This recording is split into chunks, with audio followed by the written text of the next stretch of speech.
Are we in a real estate market gridlock? You want to stick around and watch.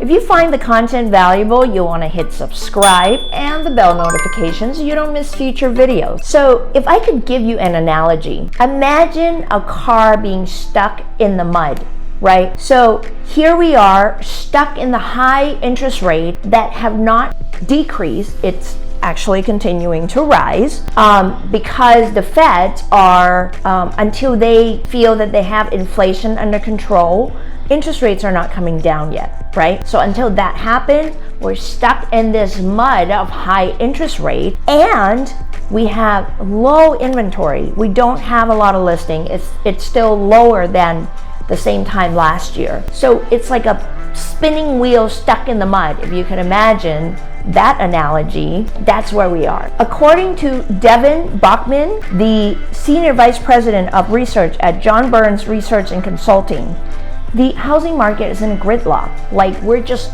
kind of at a standstill. It's not better and it's not worse. We're just kind of stuck. Things are moving, but they're moving very slowly because of the low inventory and because of the high interest rates. Typically, when there's a quick spike of interest rates like this that's happening in a short period of time, it drives the prices of the homes down. But that is not what's happening right now. Why? Because we don't have enough inventory. The demand is still great. Now, we don't have the same amount of buyers as we did compared to a couple of years ago, but there's still a lot of buyers, believe you and me, out there. We're still seeing multiple offers. I mean, the last probably 6 or 7 homes that I represented the seller on, in most cases we did have multiple offers. I want to say 70% of them. So there's still a lot of buyers competing to purchase a home. Bachman also states that the housing market is probably not going to rebound and recover from this stuck in the mud business until interest rates are in general down to about 5%. Right now we actually went out from the last video that I did last week. We were around 7 and now it's higher than 7. So just keep that in mind, that we're not on the downtrend of the interest rate yet. Now, what seems to be the solution lately because of this gridlock of lack of inventory is the new homes. The new homes are doing far better right now. As a matter of fact, there's an increase in permit by home builders to build more homes. And the interesting thing about new homes is that because they have the financing arm, and we call it, in-house lender, preferred lender, what have you, they're able to subsidize and actually help the buyers bring down the interest rate, by buying down, with the point that most outside lenders that are not part of their extended arm, the builder's extended arm, are not able to compete because they got to front the money to bring the interest rates down. Now, if I'm confusing you, feel free to just email me or just say, Kasama, can you just explain that a little bit more?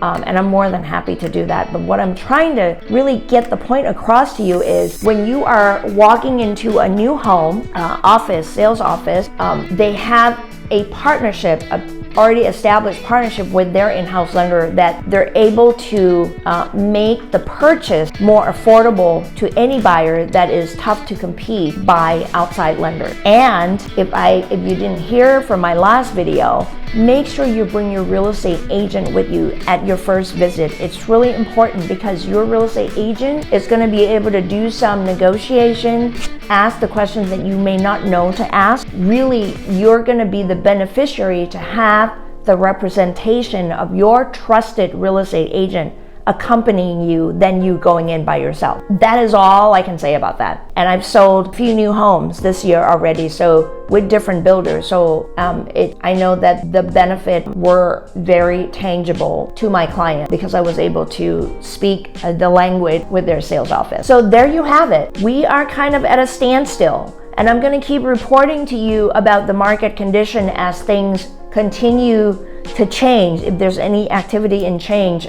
So stay tuned for the next video so that you can stay current with what's going on in the market. And by the way, what I'm sharing with you is not just in our local market, it's happening around the country. So keep that in mind. I know that I have a client who's selling his home in New Jersey, his family's home in New Jersey, and I was able to connect him with an outstanding, amazing agent, local agent in New Jersey, and they receive multiple offers, like just private showings, no open houses, and you know, they're it's bananas, like the interest, the amount of interest of people who are trying to buy this home. So the other thought to keep in mind too, if you are looking anywhere in the US or internationally, and if you don't have really a trusted advisor, real estate advisor in that remote area, call me and I will make sure that I will connect you with a competent agent. And if that doesn't work out for whatever reason, a personality misfit or what have you, I will be more than happy to find you a different agent so that you will have a relatively stress-free experience, well, as much as possible, if it's possible in real estate. That's what I would want for you. Thanks for watching.